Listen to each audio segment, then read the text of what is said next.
Hi everybody, आपका स्वागत है हमारे चैनल में।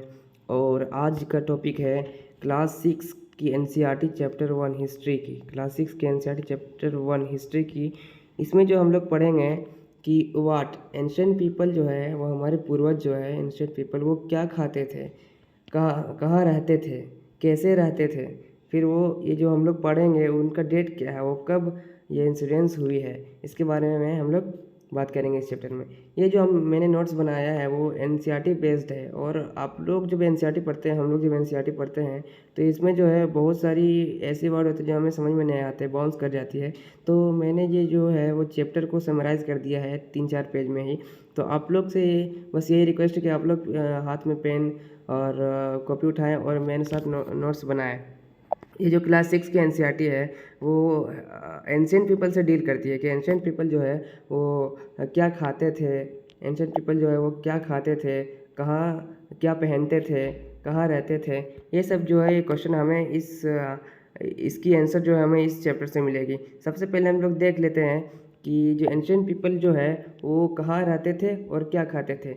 जैसे कि हम लोग जानते हैं कि रिवर वैली जो है वहाँ की ज़मीन जो है, लैंड जो है फर्टाइल रहती है। एग्रीकल्चर भी हम लोग आसानी से किया जा सकता है वहाँ पे। तो इसलिए जो है वो एंशिएंट पीपल जो है वो नर्मदा वैली, जैसे देखिए नर्मदा वैली के किनारे, नदी के किनारे, bank of the river, they prefer to live along the bank of the river valley. Because सबसे पहले तो एग्रीकल्चर के लिए वो जो है वो अच्छा हो जाता है और सही रहता है एग्रीकल्चर के लिए। पानी तो बहुत ही ज़रूरी है। Water is the only resources which can quench our thirst. इसलिए जो है वो हमारे पूर्वज जो है एंशिएंट पीपल जो है वो बैंक ऑफ रिवर के किनारे रहना पसंद करते थे। तो सबसे पहले हमें याद रखना है, 5 पॉइंट में मैं समराइज कर दूँगा ये कि वे लोग कहाँ रहते थे और क्या खाते थे।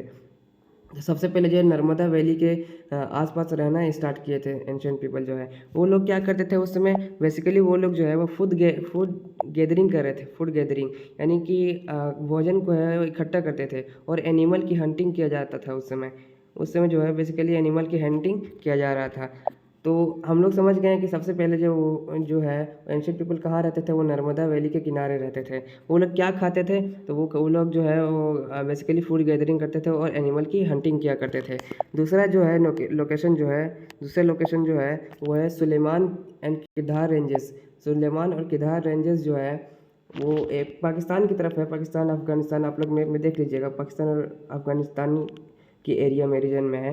तो सबसे पहले हम लोग जानेंगे कि यहीं पे जो है सुलेमान और केदार रेंजेस है, वहाँ पे विलेज जो है बनी थी। वहीं पे लोग जो एंशिएंट पीपल रहने स्टार्ट किए थे। वो लोग क्या करते थे, वहाँ पे रह के क्या करते थे, बेसिकली वो लोग जो है वो फसल उगाने स्टार्ट किए थे। फसल क्रॉप जो करना स्टार्ट किए थे, ग्रोइंग क्रॉप्स करते थे और एनिमल की भी रियरिंग करते थे, पालते थे। तो वो उन लोग बेसिकली ग्रोइंग क्रॉप में जो है वो किस प्रकार के क्रॉप्स को वो लोग शो करते थे, बोते थे। तो सबसे पहले तो है वीट का खेती किया जाता था, बार्ले की खेती किया जाता था। और एनिमल में से सिर्फ भेड़िया और बकरी का जो वो लोग जो है वो रियरिंग करते थे। दूसरा ये हो गया लोकेशन। फर्स्टली क्या हो गया कि नर्मदा वैली के किनारे रहते थे। दूसरा सुलेमान केदार रेंजेस। ये जो हम लोग इंसिडेंट पढ़ रहे हैं वो 8,000 साल पुरानी है, अभी से 8,000 साल पुरानी है। और तीसरी लोकेशन हम लोग देखेंगे, तीसरा लोकेशन जो है वो गारो हिल्स एंड विंध्यास रेंजेस है।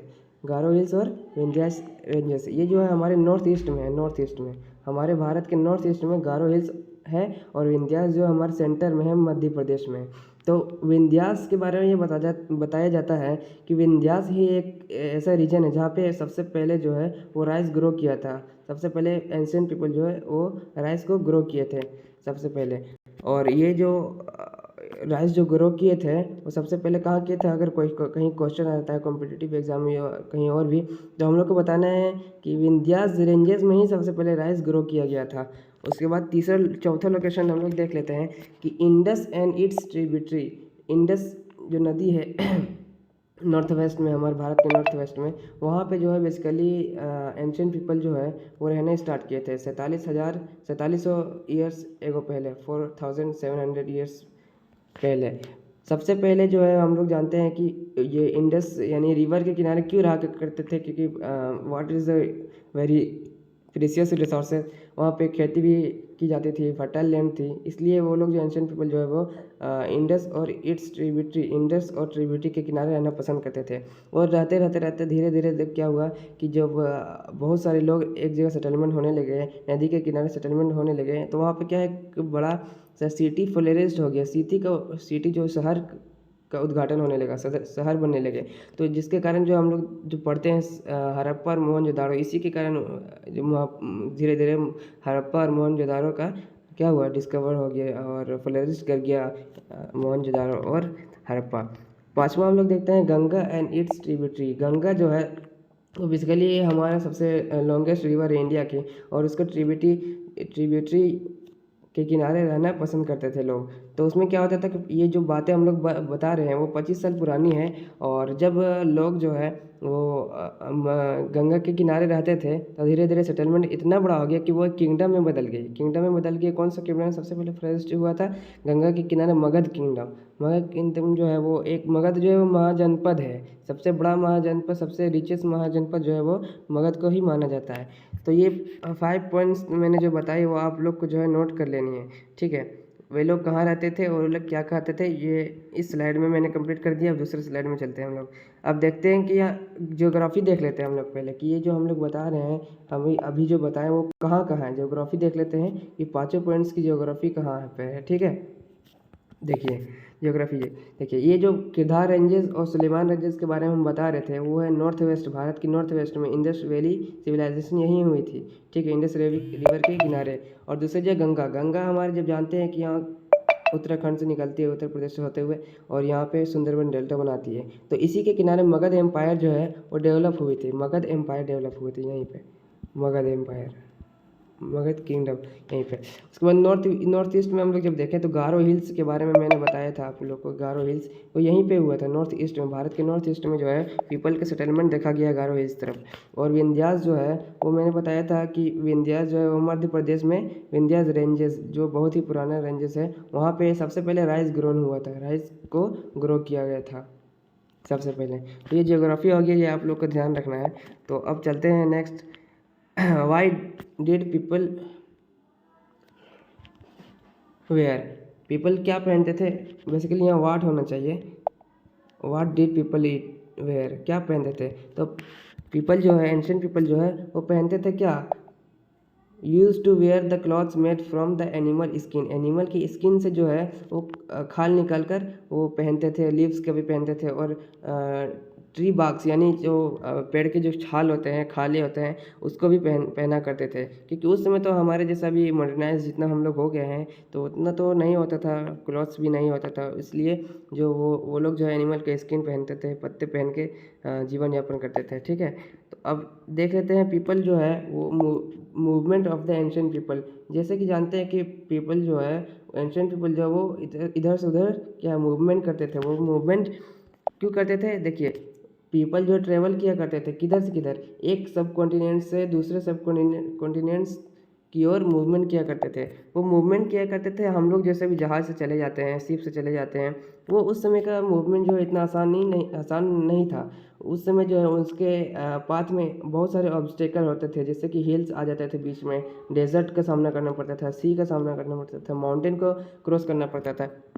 तो ये बहुत ही डिफ़िकल्ट था उन लोगों के लिए, बहुत ही डिफ़िकल्ट था एंशिएंट पीपल के लिए, ठीक है। तो ये देख लेते हैं। उसके बाद हम देखिए यहाँ पे लिखा मैंने मेंशन भी किया है कि their journey was not easy despite it people crossed natural frontiers, कि उसका जो है वो जर्नी बहुत ही आसान नहीं होता था, उनका जर्नी बहुत डिफ़िकल्ट होता था, फिर भी वो जो है वो इस बड़े बड़े नेचुरल फ्रंटियर्स को क्रॉस किए। और ये जो नेचुरल फ्रंटियर्स को क्रॉस किए तो उसका परिणाम क्या निकला, क्रॉस किए तो कुछ तो बदलाव आया होगा। तो बदलाव ये आया कि इंटरमिंगलिंग ऑफ द कल्चर, जो कल्चर के लोग जो थे, एक कल्चर के लोग जो है जब दूसरे कल्चर में जाते हैं तो वो उनका मिंगलिंग हो जाता है, यानी एक दूसरे से उनके इंटरमिंगलिंग हो गया, बदल गया उनका कल्चर। अब कल्चर बदलने का कुछ फ़ायदे भी हुए, वो मैं आगे डिस्कस करूँगा। जैसे कि अब हम लोग देखते हैं कि पीपल जो है वो क्यों मूव करते थे, इधर से उधर क्यों जाते थे।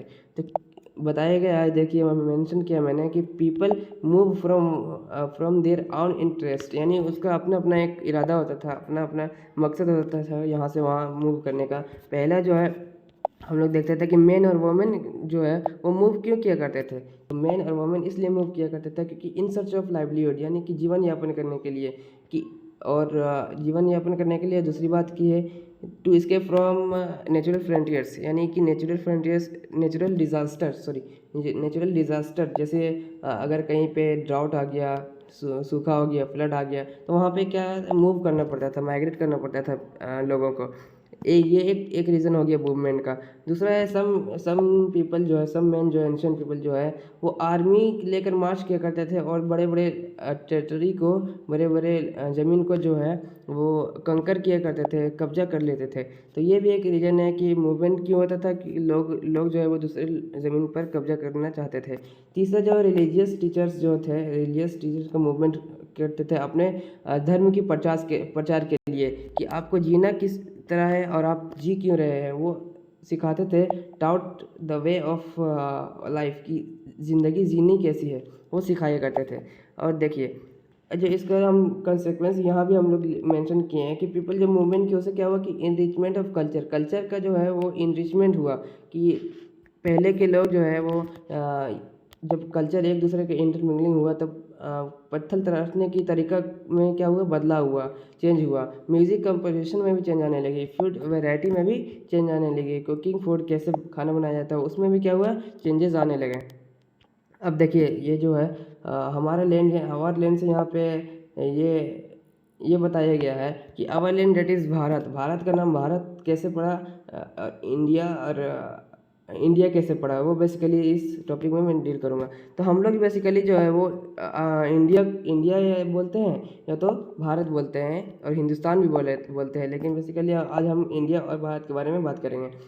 इंडिया जो है वो जब हम जैसे देखिए ये तो भारत का नक्शा है। अब यहाँ पे जो है, यहाँ पे नॉर्थ वेस्ट से ही हमारा जो है वो एक आने का रास्ता था। इंडिया में एंट्री करने का रास्ता क्या है, नॉर्थ वेस्ट से ही है। इधर तो ओशियन है, इधर भी ओशियन है, इधर भी इंडियन ओशियन है, इधर तो हिमालय है, तो इधर से आना थोड़ा मुश्किल था। तो एंट्री गेट जो इंडिया का यही है, नॉर्थ वेस्ट तरफ। तो इस समय जब एंशियंट पीपल जो है ईरानियन और ग्रीक जो आते थे, इंडिया में आते थे, तो उन लोग जो है उनका प्रोनाउंसिएशन अच्छे से नहीं था। वो इंडस रिवर जो है उसके आगे जो ये टेरिटरी है पूरा, ये जो ज़मीन है पूरा इंडिया, तो उसको इंडोज या तो हिंडोज बोलने लगे। क्या बोलने लगे, इंडोज या तो हिंडोज बोलने लगे, जिसके कारण जो है इंडिया नाम पड़ा था। इंडोज और हिंडोज बोलने लगे। और सिंधु जो है वो बेसिकली संस्कृत है, संस्कृत जो हम लोग बोलते हैं सिंधु नदी, तो वो संस्कृत से लिया गया है, ठीक है। और दूसरी बात भारत बोलने का इंटेंशन क्या है, कि भारत बोलने का यही इंटेंशन है कि जब ये जो भारत में जो है वो नॉर्थ वेस्ट तरफ, यानी पाकिस्तान इलाका, पंजाब तरफ जो लोग रहते थे, उसके लिए भारत का इस्तेमाल किया, भारत वर्ड का इस्तेमाल किया करते थे। Used for the group of people living in the north west में जो रहते थे उसके लिए प्रयोग किया करते थे। और देखिए ये मेंशन जो किया गया भारत वर्ड का, वो ऋग्वेद में भी मेंशन किया गया है। उसके बाद हम लोग आगे चलते हैं और देखते हैं source of knowledge about the past. हम लोग पास्ट के बारे में कैसे जानते हैं, तो पास्ट के बारे में जानने के लिए बेसिकली 3 तरीका है। सोर्स ऑफ हिस्ट्री जो वो 3 तरीका है हिस्ट्री को जानने का। 3 तरीका क्या क्या है, वो मैन्युस्क्रिप्ट भी है, इंस्क्रिप्शन भी है, और आर्कियोलॉजी भी है। मैन्युस्क्रिप्ट जो है वो उसका बेसिकली मतलब मेनू मतलब होता है हैंड, हाथ से जो लिखा हुआ है, written writing by hand, writing from hand, हाथ से जो लिखा गया है, वो हाथ से कहाँ पे लिखा गया है, पाम लीफ पर लिखा गया है, बार्क ऑफ द ट्री में लिखा गया है, जिसके बिर्च बोलते हैं। लैंग्वेज क्या था इसका, संस्कृत, तमिल में भी लिखते थे, और प्राकृतिक भाषा में भी लिखा करते थे। सबसे पहला क्या आ गया, मैन्युस्क्रिप्ट, जो हाथ से, मैन्यू मतलब हैंड से जो लिखा करते थे पत्ते में, तो बार्क में बेसिकली जो लिखा करते थे उसे मैन्युस्क्रिप्ट कहते हैं। और मैन्युस्क्रिप्ट जो है वो अभी तक सर्वाइव नहीं कर पाई है, क्योंकि मैन्युस्क्रिप्ट जो है वो उसे कीड़े मकोड़े खा गए, क्योंकि ये तो हार्ड सरफेस नहीं था, इस पर लिखते थे तो ये सड़ने करने का डर था, तो इसलिए इसका जो एविडेंस जो है वो अच्छे से नहीं मिलते हैं।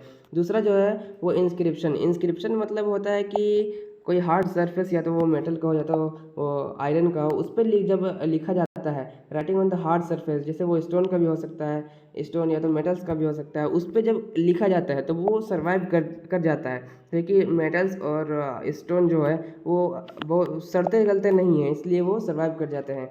इसमें बेसिकली लिखा क्या जाता था, ये भी क्वेश्चन है ना। लिखा इंस्क्रिप्शन में जो है वो लिखते क्या थे, तो लिखते ये थे किंग्स का ऑर्डर लिखते थे। किंग्स का ऑर्डर लिखने का क्या था इंटेंशन, कि वो जनता देखे, वहाँ का जो सिटीजन्स है वो देखे, उसको पढ़े, उसको माने, इसलिए जो किंग जो है वो अपना अपना इंस्क्रिप्शन बनाया करते थे। ठीक है, राजा कौन सा बैटल जीता है उसके बारे में इंस्क्रिप्शन में लिखा करते थे। पहला हो गया मैन्युस्क्रिप्ट, दूसरा हो गया इंस्क्रिप्शन।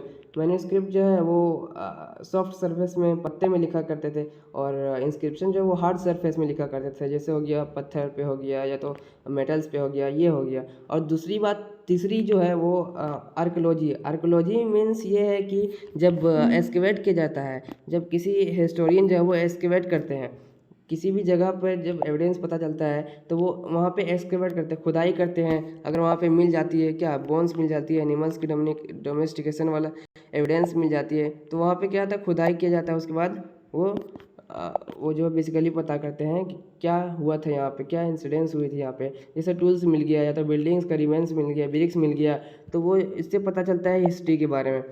तो बेसिकली मैंने बता दिया 3 वे है सोर्स ऑफ हिस्ट्री का, आर्कोलॉजी, इंस्क्रिप्शन और manuscript. I hope it is clear. And again फिर हम लोग चलते हैं अबाउट डेट्स। जैसे कि अभी डेट्स के बारे में बहुत लोगों का कन्फ्यूजन होती है कि डेट हम लोग जो है वो AD फिर BCE जो हिस्ट्री में बहुत ही अक्सर प्रयोग किए जाते हैं, वो क्या है वो समझ में नहीं आते। तो ये मैं आज क्लियर कर दूंगा आप लोग को। जैसे देखिए कि एक जैसे लाइन है, ये एक लाइन है, ठीक है, ये एक लाइन है। तो जीरो डेट उस समय माना गया जब जीसस क्रिस्ट का, ईसा मसीह का जन्म हुआ था।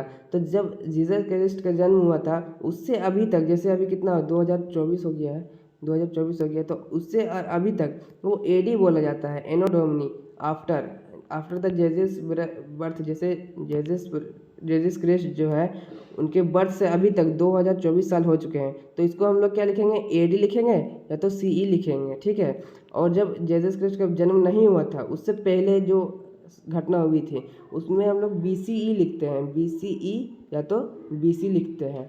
आई होप क्लियर हो गया कि जब जेजस क्रिस्ट को जो हम लोग कोर मानते हैं, जब जेजस क्रिस्ट का जन्म हुआ था उस समय जो है वो 0 टाइम का स्टार्ट हुआ था, 0 टाइम, 0। और जब अभी तक 2024 तक हम लोग आ गए हैं तो हम लोग लिख सकते हैं 2024 AD लिखना पड़ेगा, क्योंकि जेजस क्रिस्ट का जो है इस दुनिया में आए हुए 2024 साल हो गए हैं, और उससे पहले जो इंसिडेंट्स हैपन हुई थी, जो हुआ था वो जो है BCE उसको बोलते हैं, BCE। ठीक है, तो आई होप ये क्लियर हो गया था, और इसी के साथ हमारा चैप्टर जो है वो कंप्लीट हो गया है। तो थैंक यू गाइज़। और ये जो मेरा नोट्स है वो आप लोग अपने हाथों से लिखें ताकि आप लोग कभी अच्छे से समझ में आए। Thank you for watching my video.